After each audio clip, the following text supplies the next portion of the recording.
Assalamualaikum warahmatullahi wabarakatuh. Eh, Kembali lagi pembelajaran ini pada bab kemarin, yaitu bab 1. Nah, sekarang kita akan belajar tentang materi bab 2, tata kelola perangkat lunak dan komponen on system.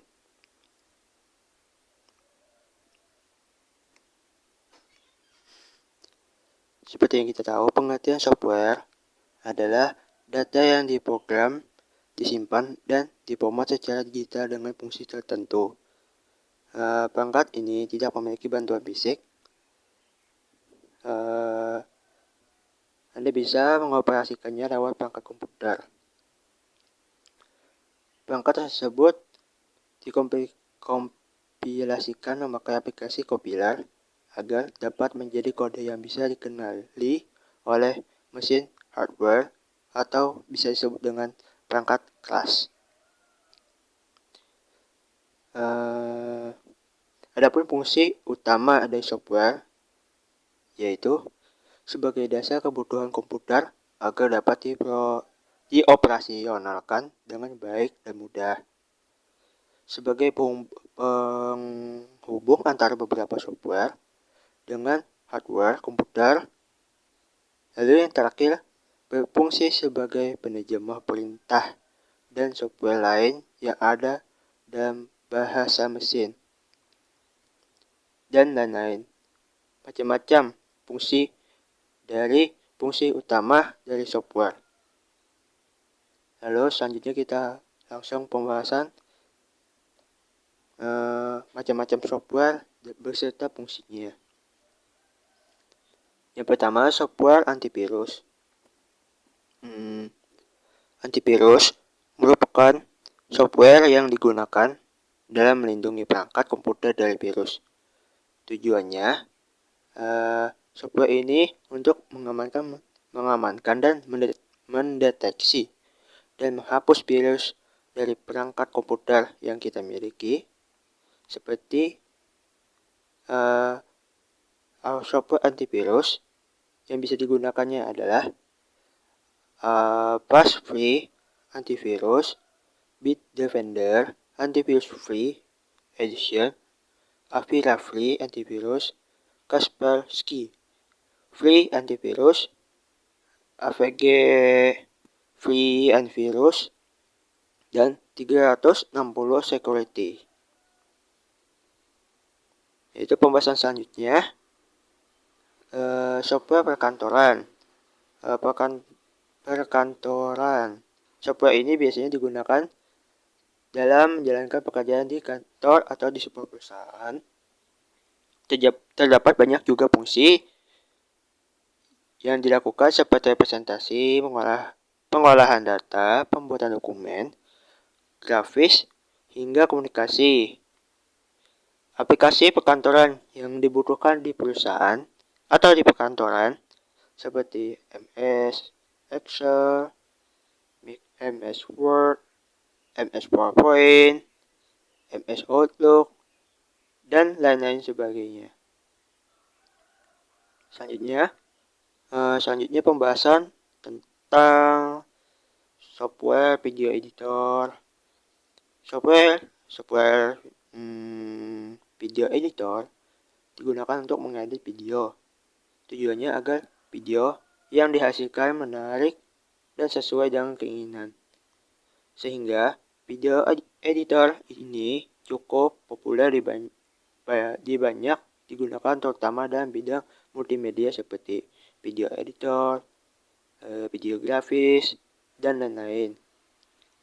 Contoh software video editor adalah seperti yang kita tahu, Adobe Premiere Pro, Sony Vegas Pro, atau Windows Movie Maker, Corel, Video Studio X7, Silverlink, Forward Director, Lightworks, OpenShot, dan sebagainya.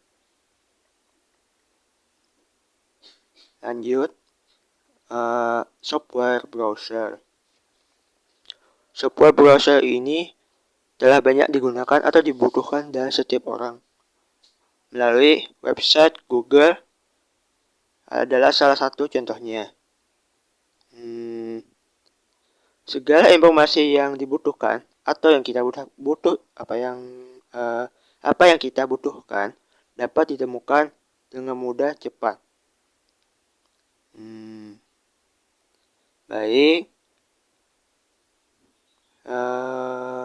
Browsing-browsing yang kita tahu seperti Google Chrome, Mozilla, Firefox, Safari, Opera, Opera Mini, dan lain-lainnya. Berikutnya, desain grafis. Desain grafis bisa digunakan bagi pemula, sehingga tidak ada batasan penggunaan software desain grafis.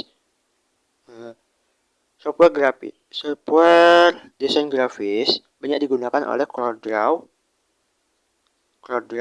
Photoshop, Adobe Illustrator, Inkscape, Adobe InDesign, dan software desainnya lain-lainnya. Banyak ya. Software jaringan. Software jaringan adalah software yang digunakan untuk memantau segala aktivitas berhubungan dengan komunikasi jaringan antara device yang terhubung. Adanya jaringan, semua komputer atau host yang terhubung dapat diketahui informasinya, sehingga keamanan data dapat dipantau melalui software jaringan. Contoh software jaringan adalah Microsoft Network Monitor, Nmap, Wireshark, Angry If, Scanner, Dude, OpenNMS, dan software lainnya.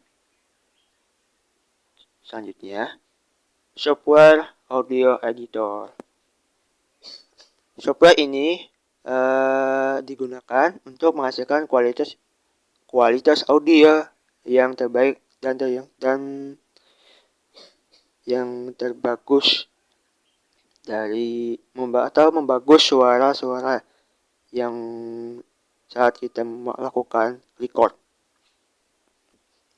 Ada beberapa contoh software audio, yaitu softwarenya diantaranya adalah Adobe Audition, khususnya Windows dan MCOS. Lupa ya ini. Yang kedua, Ableton Live, Audacity, Reaper, Cubase, dan Presonus Studio One, serta software audio editor lainnya. Selanjutnya, software akuntansi. Software akuntansi merupakan bagian dari software perkantoran yang banyak digunakan.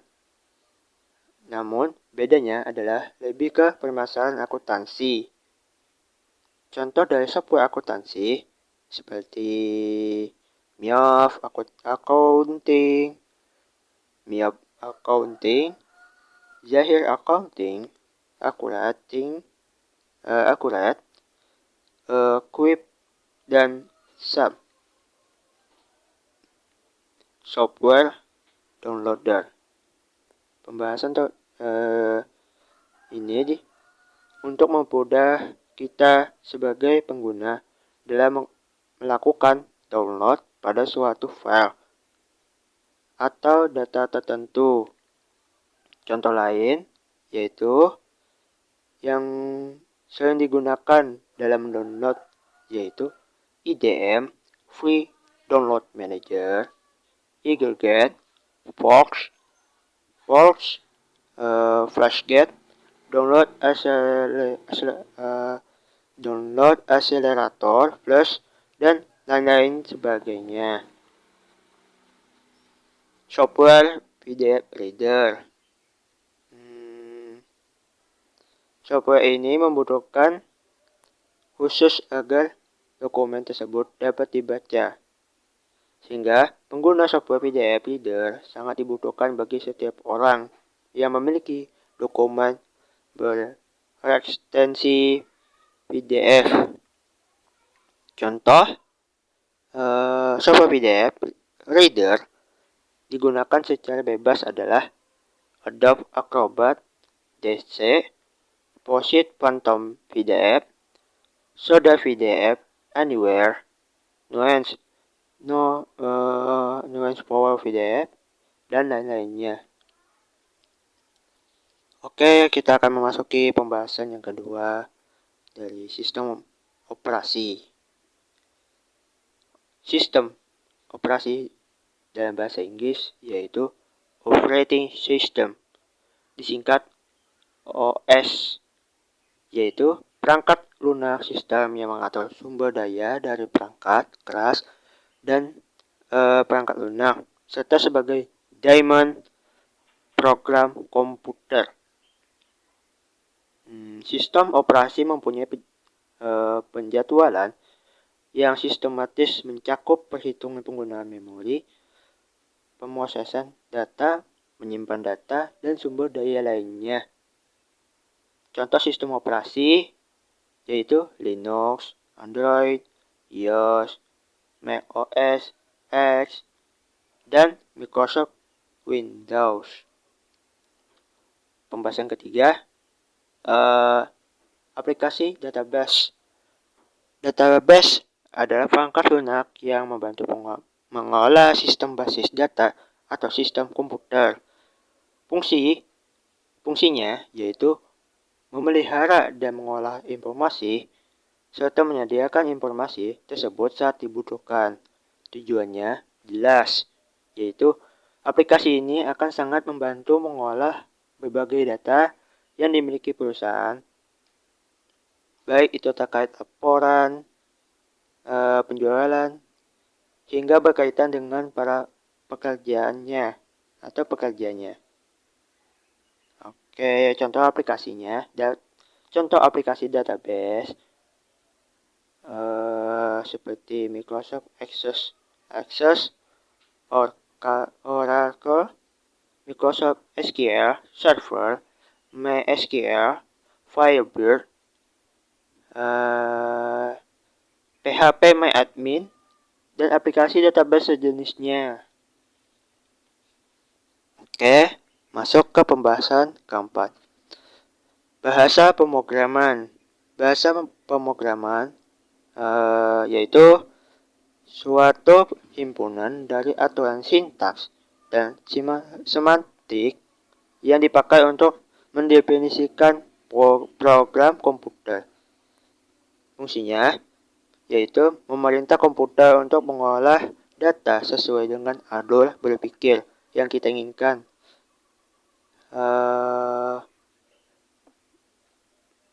Bahasa yang kita inginkan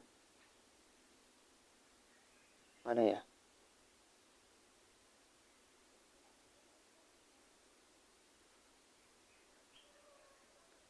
Oke, contoh pemrograman bahasa yaitu diantaranya Java, Visual Basic, C++, C, COBOL, PHP, Net, dan ratusan bahasa lainnya.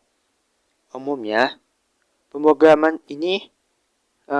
bahasa pemrogram ini hanya terbagi 4 bagian saja, yaitu Object Oriented Language atau Visual Basic, Visual Fox Pro, Delphi, Visual C 2 hingga yaitu high level language seperti Pascal dan Basic, middle level language seperti bahasa C, dan yang terakhir keempat yaitu low level language seperti bahasa assembly. Pembahasan kelima yaitu sistem unit, yaitu suatu rangka pada komponen-komponen elektronik dari komputer digunakan digunakan untuk memproses data. Perangkat ini digunakan untuk menerima masukan input, melakukan proses, pengumpulan hasil output, menyimpan, dan berkomunikasi.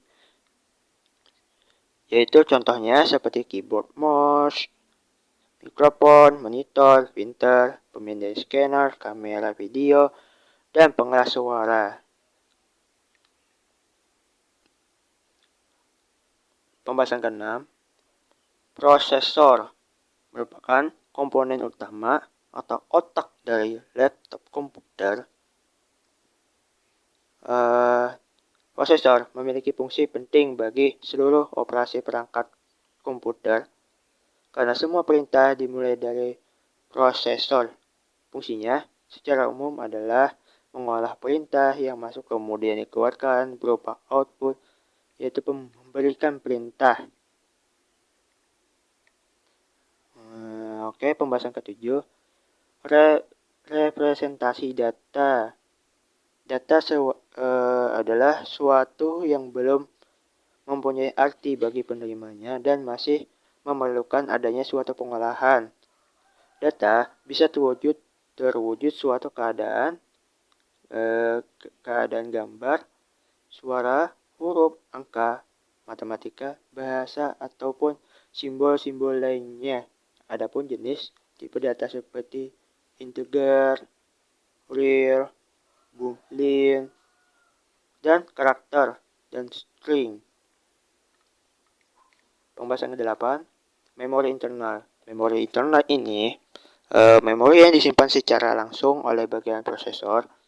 Fungsi utama dari memori internal adalah sebagai pengingat data-data atau program yang pernah digunakan saat komputer atau laptop sedang dijalankan. Jenis-jenis memori internal seperti ROM atau singkatan barunya read only memory. Yang kedua, CMOS merupakan bagian dari ROM. Fungsinya adalah sebagai menyimpan para pengaturan dasar pada komputer. Dan DRAM merupakan jenis RAM yang sering digunakan penyegaran oleh CPU. Dan terakhir, DRAM sudah dikenal sebagai memori paling dikenal di dunia komputer. Fungsi RAM adalah menyimpan aplikasi atau software yang sedang dijalankan pada komputer. SDRAM merupakan bagian lanjutan dari DRAM. Keunggulannya, SDRAM sendiri adalah dari sisi kecepatannya dibandingkan dengan DRAM. Cache memori memiliki peran yang cukup besar. Sebagian besar yaitu penyaringan saja. Saat menggunakan komputer, sebelum data-data masuk ke memori utama data-data. Lalu selanjutnya yaitu G tersebut akan disaring terlebih dahulu melalui bagian cache. Maka dari itu kecepatan memori cache sangatlah tinggi. Oke, pembahasan terakhir yaitu 9 ekspansi dan adapter card. Slot ekspansi mengacu pada salah satu slot pada motherboard yang dapat menampung kartu ekspansi untuk memperluas fungsionalitas. Adapter card atau kartu ekspansi adalah sebuah papan sirkuit cetak yang dapat disisipkan ke sebuah slot adapter dari motherboard komputer untuk menambah sebuah fungsi tertentu. Oke, selesai. Sekian dari saya. Kalau ada kesalahan ataupun materi, mohon maaf dan terima kasih. Assalamualaikum warahmatullahi wabarakatuh.